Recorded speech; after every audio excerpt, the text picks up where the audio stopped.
Hello friends, welcome to my channel.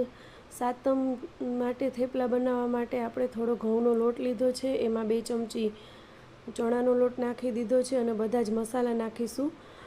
હિંગ નાખી દઈશું, હળદર નાખી દઈશું 2 ચમચી મસાલિયાની, પછી થોડી ચટણી નાખી દઈશું 2 ચમચી જેટલું. ત્યાર પછી થોડું ધાણા જીરું નાખી દેવાનું છે. પછી સ્વાદ પ્રમાણે મીઠું નાખી દેવાનું છે. આ બધું જ નાખી અને લોટને મિક્સ કરી લેવાનો છે. પછી મોણ માટે થોડું તેલ નાખી દેવાનું છે. તેલ નાખી અને ફરીથી લોટને મિક્સ કરી દેવાનો છે. લોટ મિક્સ થઈ જશે પછી એમાં થોડું પાણી નાખી અને લોટને બાંધી લેવાનો છે.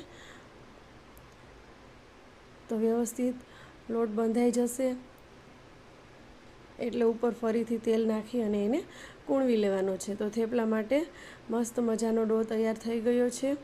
એકદમ ટેસ્ટી થેપલા બનશે. હવે આપણે થેપલા વણી લેશું અને પછી એને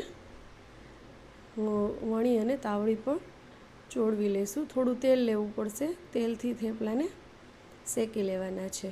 તો એકદમ મસ્ત મજાના આજે છઠના દિવસે, કાલે સાતમમાં ઠંડુ ખાવાનું હોય છે તો જનરલી બધાના ઘરે થેપલા બનતા હોય છે. તો આવા ટેસ્ટી થેપલા એકવાર જરૂરથી ટ્રાય કરજો, મજા આવશે. બહુ મસ્ત મજાના ટેસ્ટી બનશે. જો એકદમ ક્વિક રેસીપી છે. બનાવવા માટે કંઈ બહુ વાર લાગતી નથી. અડધી કલાકમાં તો ઘણા બધા થેપલા બની જાય છે અને હેલ્ધી પણ ખરા. તો એકવાર જરૂરથી આ રેસીપી ટ્રાય કરો. અને જો તમને રેસીપી ગમતી હોય તો ચેનલને લાઇક, શેર અને સબસ્ક્રાઈબ કરજો. Thank you.